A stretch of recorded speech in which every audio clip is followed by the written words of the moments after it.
So I like to have some little projects on the go at any one time, probably 2 or 3 different little things going on, whether it's just sketchbook themed stuff or art projects. Keep me kind of busy, out of trouble, that sort of thing. Now this one is part of an ongoing series of maybe 5 or 6 different little pictures of local birds that we see in our park, and this one is Gerald the Duck. And I want to share with you a bit of Gerald's story today, but really primarily we're going to be talking about this drawing and basically walking you through the steps, step by step by step. Right, so you may have noticed here that I am doing something I don't necessarily always do. I go in and use pencil. Now the reason why I'm using pencil here is because I want to make sure the layout's right. This is going to be a bit of published work, so very, very lightly just laying out the proportions and actually trying to get the character of the bird right. And they have a real character to them, so I want to try and get a sort of cheeky quality too. So why this peaceful Yorkshireman is creating this piece, I'll tell you a little bit about Gerald. The life and times of Gerald the Duck. Gerald was born the 6th child of 132.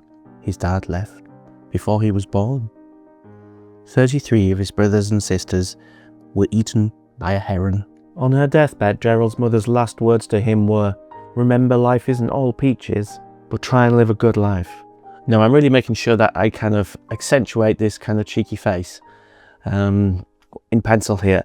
I think faces are super important when it comes to the character of people and, you know, animals and things, because the face is the first thing we tend to look at. So I want Gerald to look happy in prime of life here. So here I'm using my Opus 88 fountain pen, which I think I mentioned in another video. Didn't survive long after this because I had a bit of a temper tantrum and I broke the nib.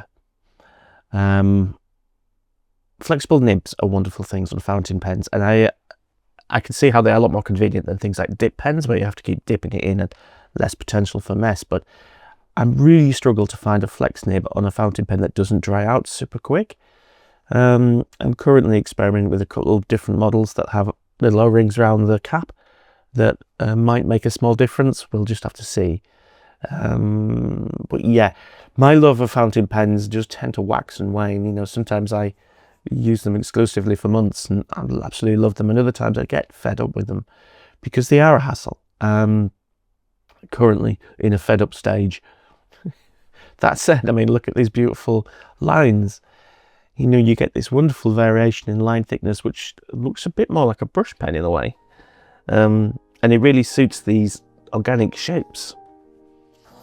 Gerald fledged his plumage very late, and he had very orange legs.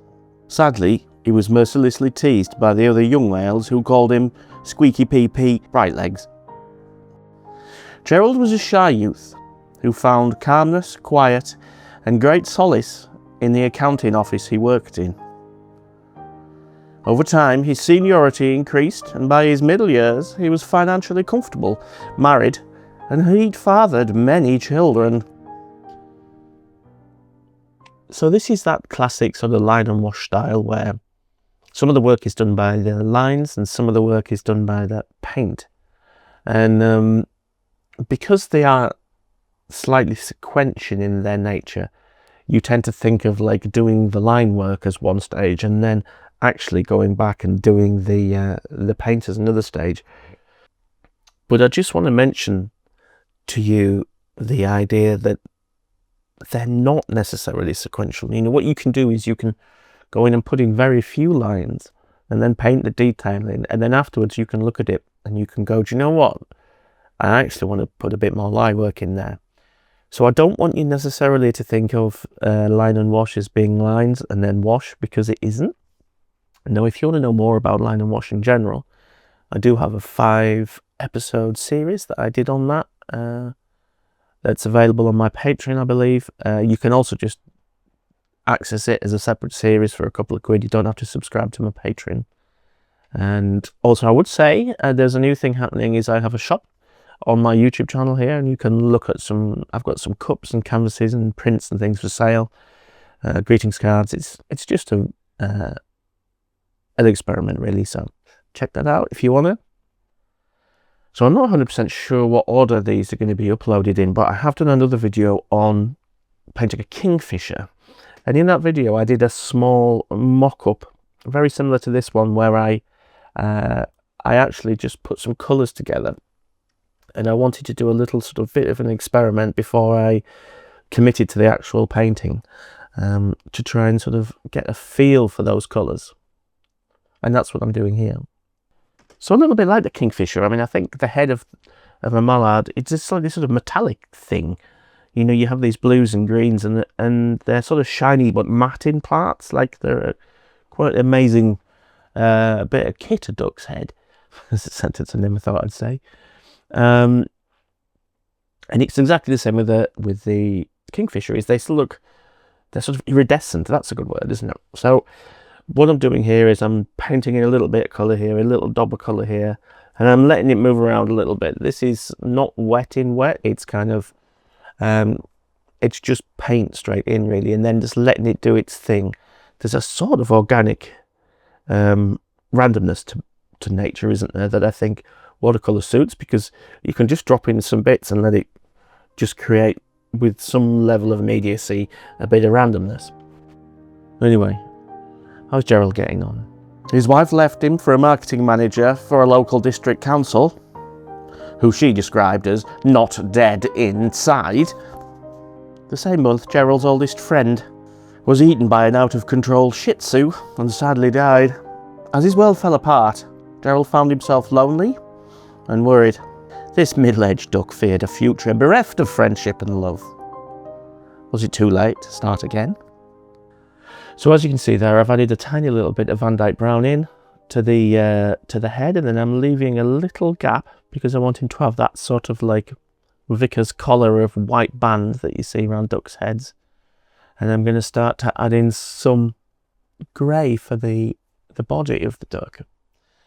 Now, there's a sort of slightly mottled nature to these ducks, and I don't necessarily want to go in and create a flat grey. I don't mind leaving some lighter patches, and if I look at it later on and I think, do you know what, I don't like those white bits showing through, I can just put a wash over the whole thing. So there's Jeff's famously orange legs. I love that sort of bright pop of orange. It looks almost like they're made of plastic. It's lovely. And I've put a bit of preliminary shadow in there, just to try and get a feeling of the form on the legs. Now, I'm looking at the reference drawing to a certain extent, but I'm also doing my own sort of slightly caricature-y style on those. Now, the wood is part of it, but it's not all of it. So you don't want to go to town doing all the detail on the wood, because the main focus of the image is really going to be Gerald. And I want to get a sort of hint of reflection. I want you to be able to see that the log is kind of going in the water, but I don't necessarily want it to be too explicit. So this has been dried off again, and I've gone in and I've added in a little bit more detail in the water. As you can see here, I'm primarily using the same brush. I'm using a small mop brush. I love these. You can get a really narrow point on them, but in the same way as a much bigger brush, you can actually, they hold an awful lot of water. So you can actually do some quite big washes with them. I think a small mop brush is definitely one of the most versatile brushes you can have. So here I'm adding in some more dots on the lower of the stomach there, just to try and get a little bit more texture in the feathers. And then some more detail in the paws as well, the duck paws. So you can't see, it's slightly off screen here. I'm mixing up a bit of brown, and you can see a little bit of purple there. But this is a transparent red oxide. And then there's going to be a bit of purple towards the top. If you look at the reference drawing, it's sort of purple into a very chestnutty colour. I'm leaving again that bit round the collar. So when I work on areas of colour like this, what I will try and make is the first wash is the highlight. So the first wash is the bit where it's the lightest in that area, and then you're going to go and make the and then paint in the darker areas. Now that's obviously, we're very wet in wet here, so that's going to get all soft and merge around. Right, so that's had a hairdryer now, and you can see I've painted in the tongue, and I put a little spot of colour just on the beak. I'm not quite sure why I did that. It's very random. Now, once that's dry, I'm going to go back in and have a look at Gerald's front and put a little bit more texture there on his chest. And then really, I'm just trying to make him look a bit more 3D. There's not a huge amount of shadow actually in the original reference picture, and you tend to get a lot of light bouncing off the surface of the water, which means that you don't get a lot of natural shadow when you're that close to the water in a weird way.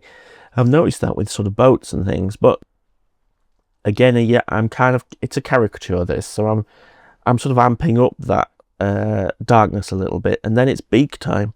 You know, that lovely bright yellow beak, and I'm just going to paint that in.